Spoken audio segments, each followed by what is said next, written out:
Shri Gurubhyo Namaha. Hari Om. Om Sahana Bhavatu Sahano Bhunaktu Sahaviryam Karavavahai Tejasvinavadhitamastu ma Vidvishavahai. Om Shanti Shanti Shanti. So yesterday we were seeing that let the sense organ perform its action, let the body perform its action. I have nothing to do with it.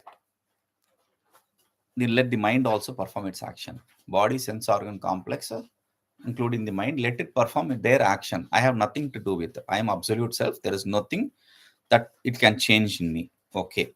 Now he says, prāṇāścarantu taddharmaiḥ kāmairvā hanyatāṃ ānandāmṛtapūrṇasya duḥkhaṃ katham bhavet. So I am who? I am the one who is a ānandāmṛtapūrṇah, one who is a Satchidananda Swarupaha, one who is the ocean of bliss. When I am the ocean of bliss, then whatever these sense organs and these vital airs they perform, or whatever the karma, etc., which troubles the mind, because of that, etc., how will I be associated with sorrow? They cannot make me sorrowful. They cannot bring any grief in me. That is the idea, because I am the bliss. Okay, now he is carrying forward the idea. Now he said very clearly that the activities of the body, sense organ, mind, etc., cannot disturb me. Now, ānandāmbudhimagno'sau dehī tatra dṛśyate lavaṇaṃ jalamadhyasthaṃ yathā tatra layaṃ gatam. ānandāmbudhimagno'sau dehī tatra na dṛśyate lavaṇaṃ jalamadhyasthaṃ yathā tatra layaṃ gatam.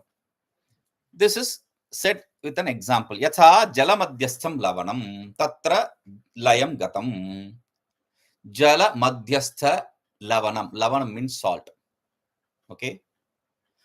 Jalamadhyasthaṃ. Jala means water. Madhya means in the water. Madhyasthaṃ. When you place it in water, what happens? It just dissolves in it, disappears in it. This is a beautiful example. Just look at it to this example.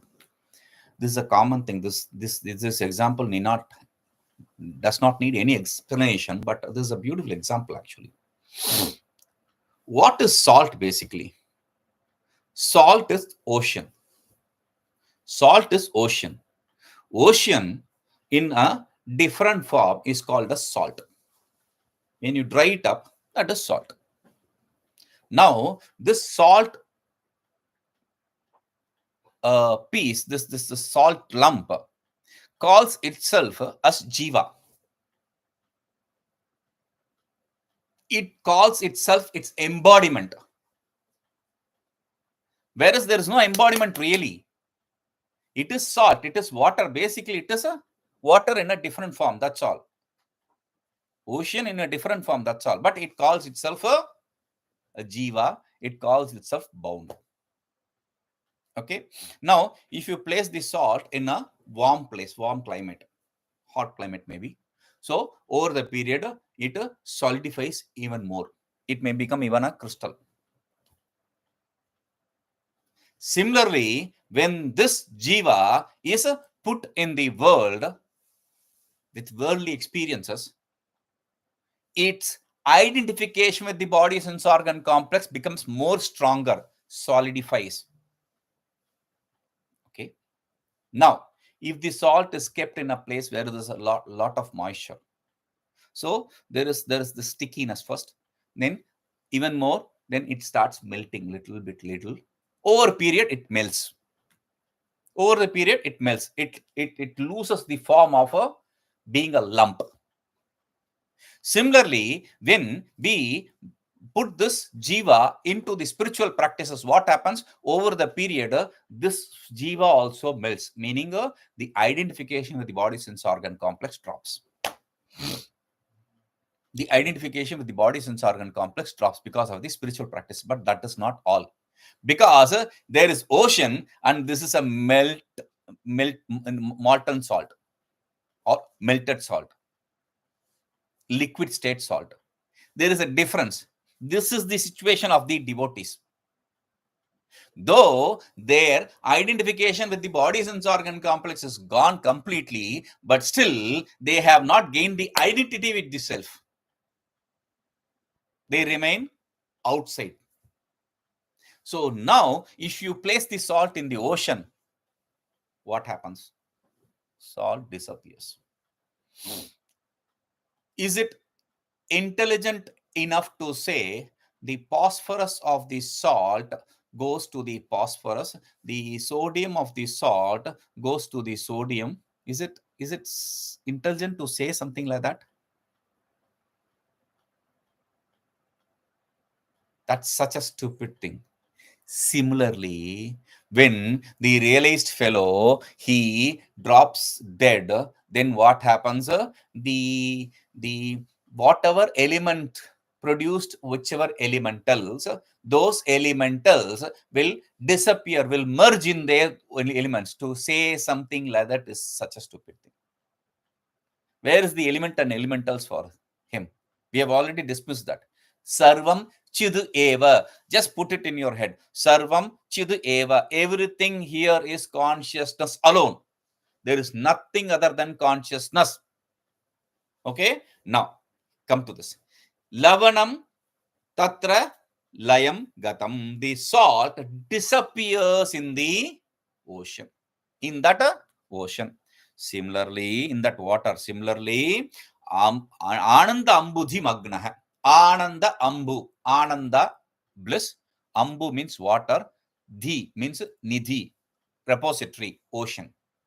An ocean of bliss. In that ocean of bliss, magnaha, one who drowns. One who drowns. For him, also, for this fellow, dehī tatra na dṛśyate. Dehī. Dehī means, this is a beautiful word. Deha means body. Dehī means one who is associated with the body or one who is the owner of the body. Both are dehī.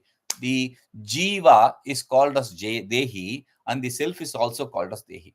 Now, here the dehī refers to the jivatma. So he says, dehī tatra na dṛśyate. The jivatma does not exist there. Once this fellow merges in the absolute self, there is no jivatma, there is no paramatma, there is no difference of duality of jivatma, paramatma, etc. There is only self. That's all. Sarvam chidiyeva. Sarvam chidiyeva. Only consciousness remains. Sarvam chidi means everything is chid. No. Only consciousness remains. That's the idea. Okay. Now, he goes to the next. indriyāṇi manaḥ prāṇa ahaṅkāra parasparam jādya sangati mutsrujya maya magnāmayi chidarnave. Indriyāṇi manaḥ prāṇah ahaṅkārah parasparam jādya sangati mutsrujya magnāmayi chidarnave. If you have heard the dṛśya veka, in dṛśya veka, how did we teach the meditation? How do you get rid of the identification with the things?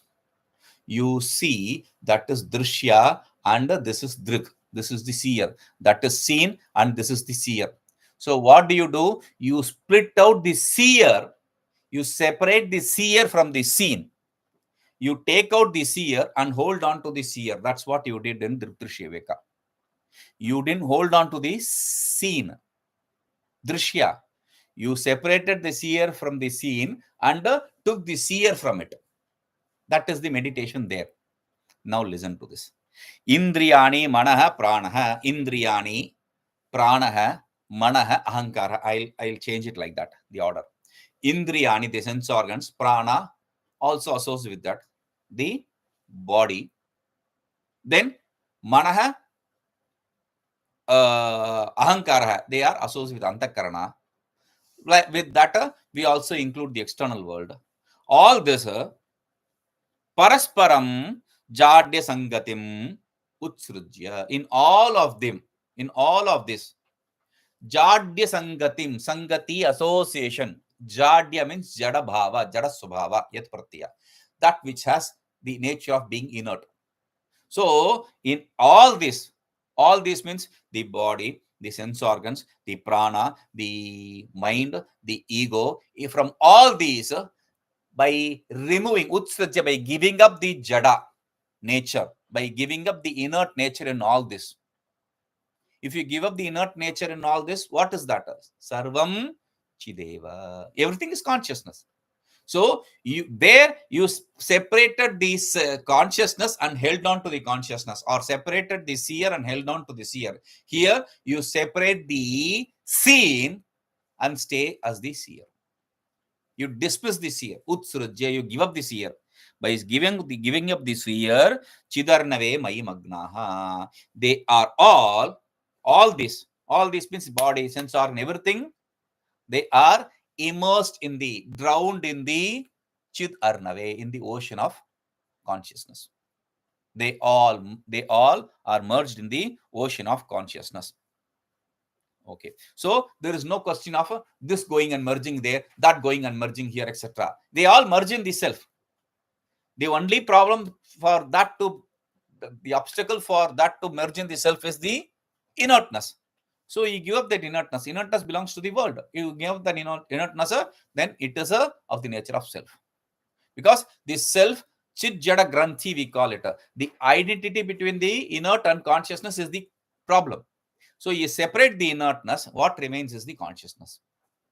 Okay, now he says, Atmanamanjasa vedni tvajnanam prapalayitam kartutamadhyame nashtam kartavyam va api nakvachit. Now in the next 3 shlokas, he is bringing a beautiful idea.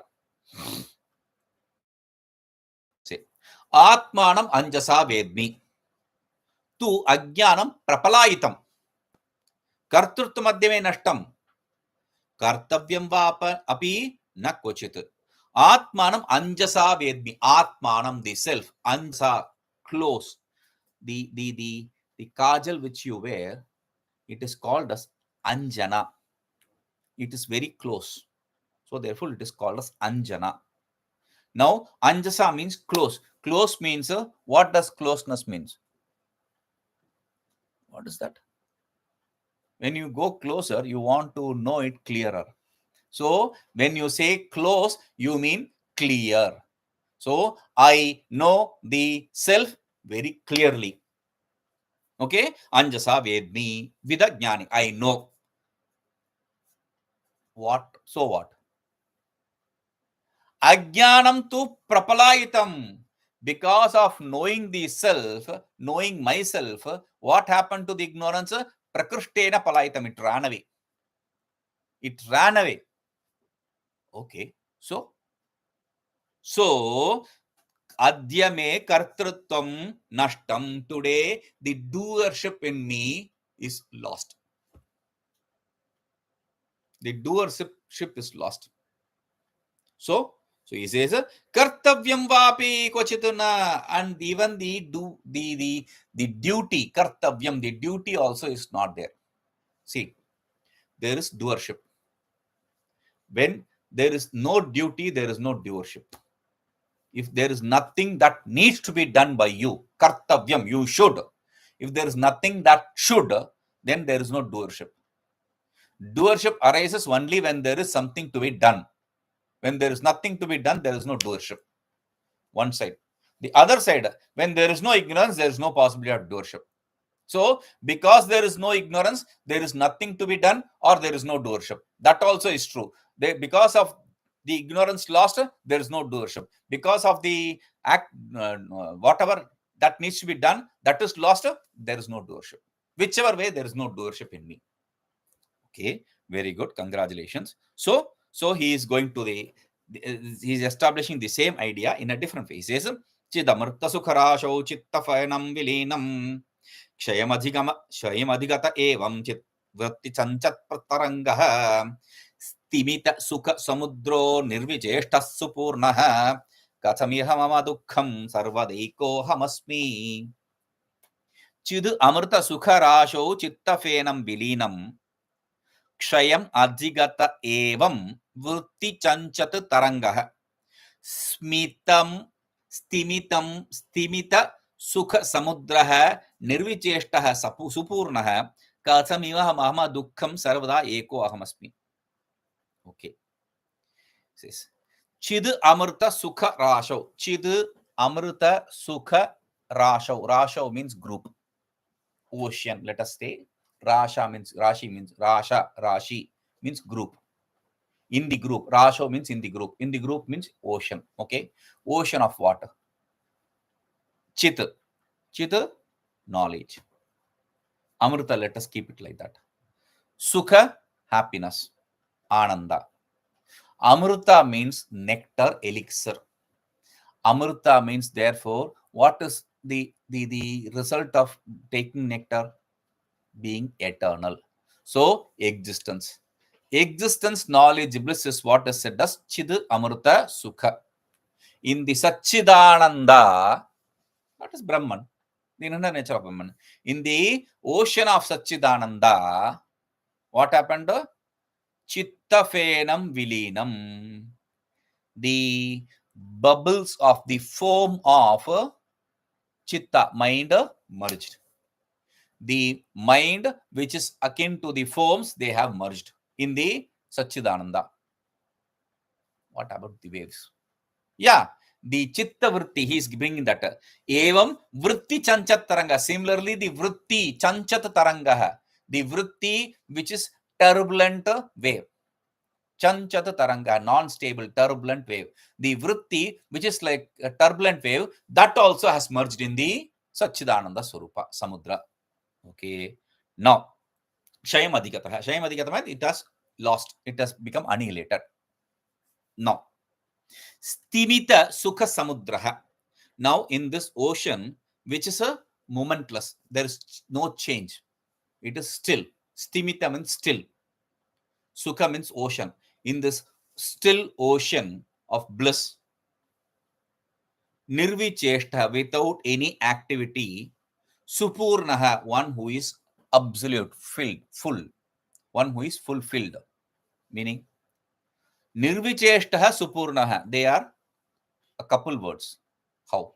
Because if you want to attain the fulfillment, there are only two ways. One, to get rid of something, or to acquire something. These are the only two ways. To gain fulfillment, you have to either acquire something which will make you feel fulfilled, or you have to get rid of that obstacle which lets you not to be fulfilled. So these are the two ways. Now here this is supurnaha, fulfilled. How? Nirvicheshta, without any activity. That kind of aham, sarvadaiko'hamasmi, I am one who is always non-dual, absolute. Iha mama duḥkhaṃ kathaṃ. Therefore, how can there be sorrow? Because sorrow is only when there is duality. Udaramantaram kurte atasya bhayam bhavati. Dvitiyādvai bhayam bhavati. When there is duality, there is fear. We have already established this. When I am one non-dual, how can there be fear in me? There is no possibility of fear. Again, he is going to explain it in a different way. He says, ānandarūpo'hamakhaṇḍabodhaḥ parātparo'haṃ ghanachit prakāṣah megha yathā vyomanacca sprashanti samsāra duḥkhaṃi me mām sprashanti. Same thing. The sorrow of the world does not taint me, does not touch me, is said in a different way, with a different example. He says, aham ānandarūpah aham akhaṇḍabodhaḥ parātparo'haṃ aham ghanachit prakāṣah megha yathā vyoma na sprashanti samsāra duḥkhaṇi na mām sprashanti. Aham ānandarūpah, I am of the inherent nature of bliss. Ānandarūpa means of the inherent nature of bliss. Akhaṇḍabodhaḥ, one who is undivided knowledge. Akhanda bodhaha, akhanda ananda swarupa. Akhanda bodha swarupa, akhanda ananda swarupa. I am one who is of the nature of undivided bliss. I am the one who is of the nature of undivided knowledge. Okay. Now, para chit prakāṣa, I am of the name. Okay, we'll come to that. So, aham parātparoḥ, I am beyond whatever is superior. I am superior than the superior. Meaning what? In Upanishad, it is said,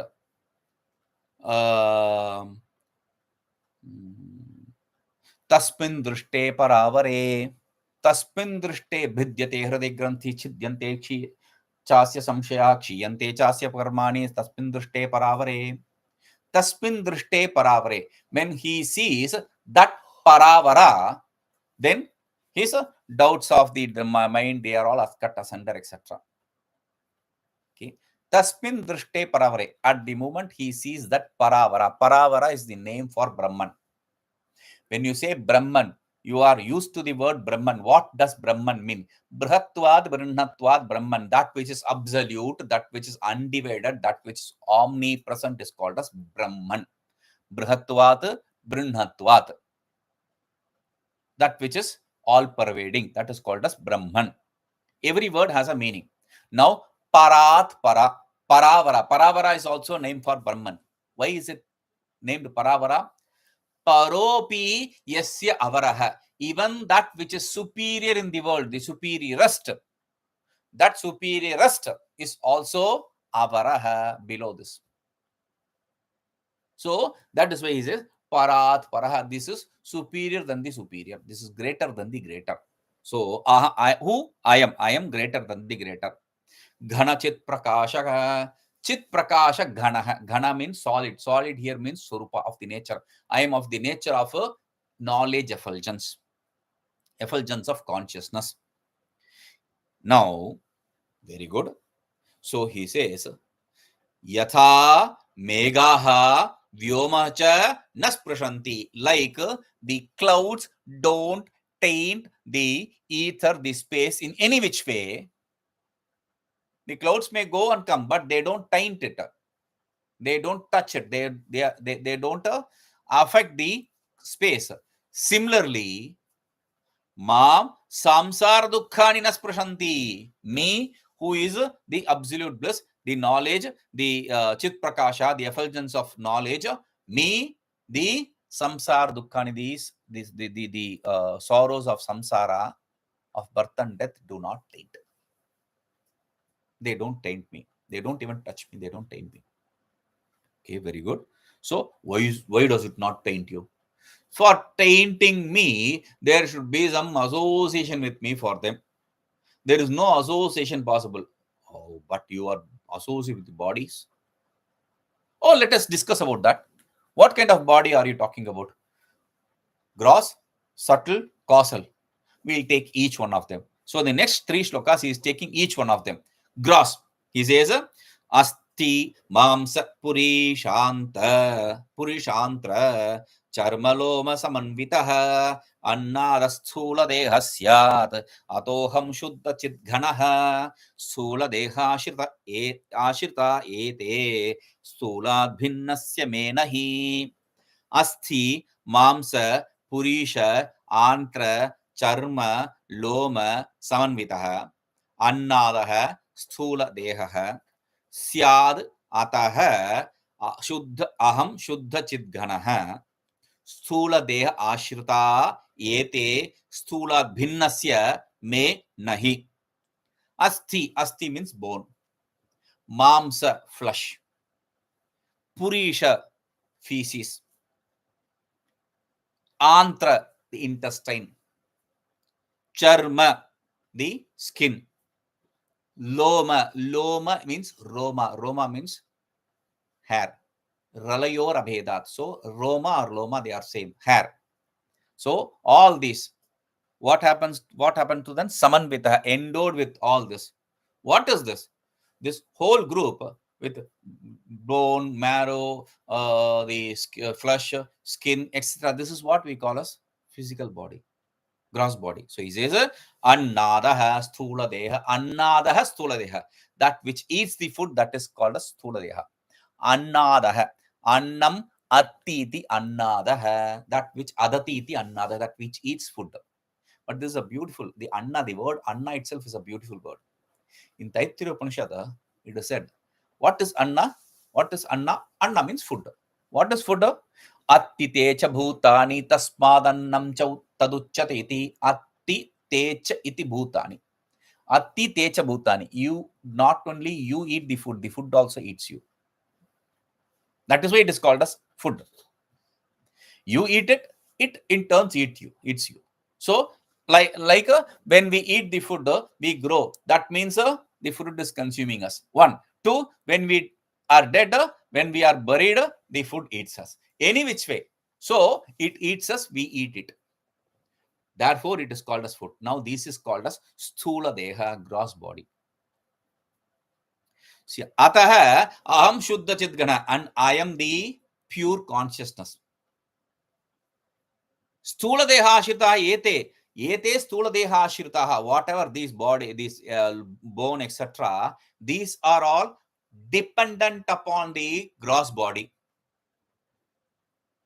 Sthula deha bhinnasya shuddha chid ganaha aham shuddha chid ganaha sthulat bhinnasya me nahi.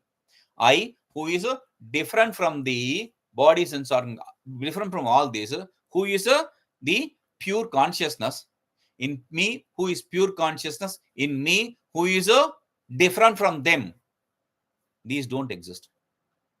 These bodies and organs, this association with the bone, etc., does not exist. So I was thinking about this scene. One young monk, he goes to a cave of an old monk. So after he provides him food, etc., the old monk takes up a calendar kind of, and he shows a photo of a nude woman. This young monk is in shock. What is this fellow? I thought he is a great fellow, and he's showing me a photo of a nude woman. Like that, he laughs and he turns the page.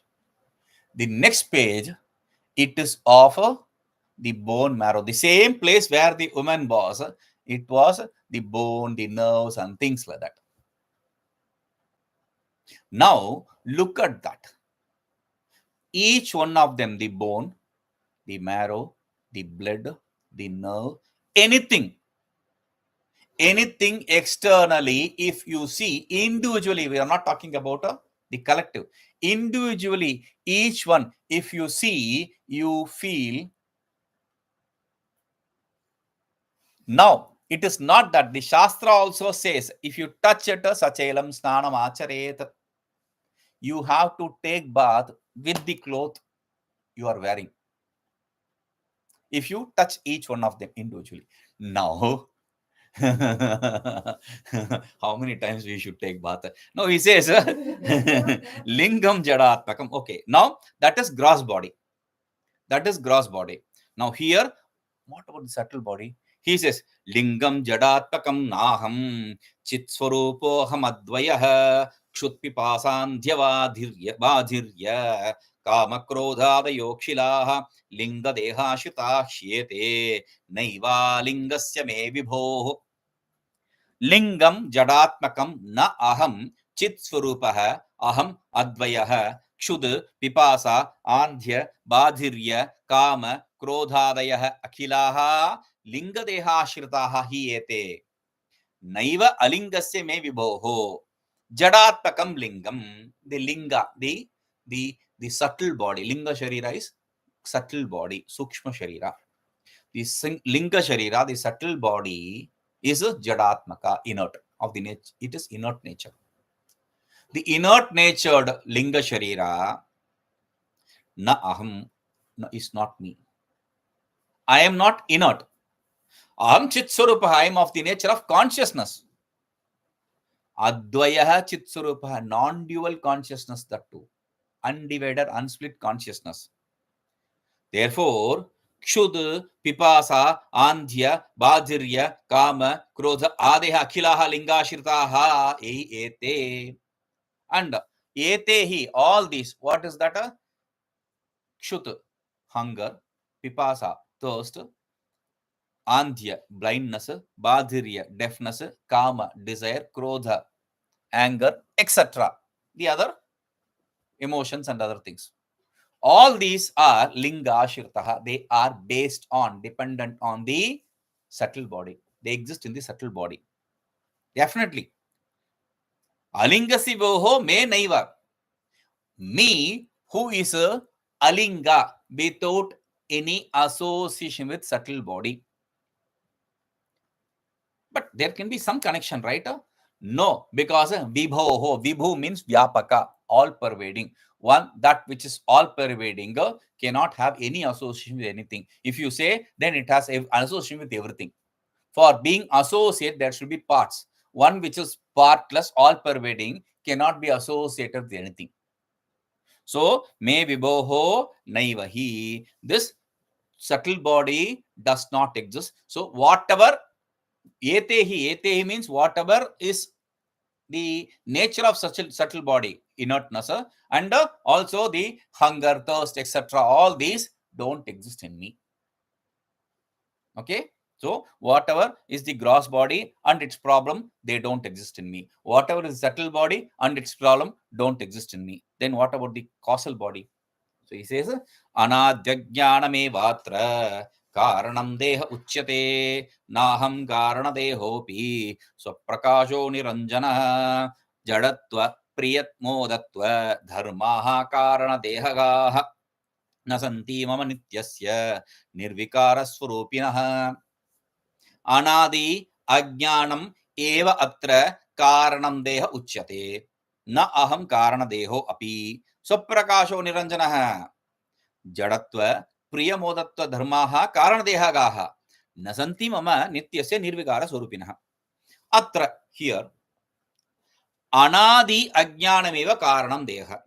The beginningless, causeless ignorance is what is called as causal body. Anadi, this is a very powerful instrument in Vedanta. There are two powerful instruments. One is eva, the other is anadi. As though then you are not giving it any importance. Eva, when you say, you are not giving it any importance. When you say anadi, then there should be no questions asked. When you talk about creation, we say anadi. When you say anadi, you cannot say in the beginning of beginning. Anadi, causeless, beginningless. Where can there be question? Oh, then you are trying to escape by saying anadi. No. Then how explain anadi? Okay, when did this snake which you see on the rope come into existence? Oh, I don't know. That is anadi. No, when I saw it, that is anadi. Is it existent always? No, it came into existence. Similarly, the world also suddenly, because of the ignorance, came into existence. There is no beginning, there is no end. End is there, there is no beginning. End is there because you have begun it.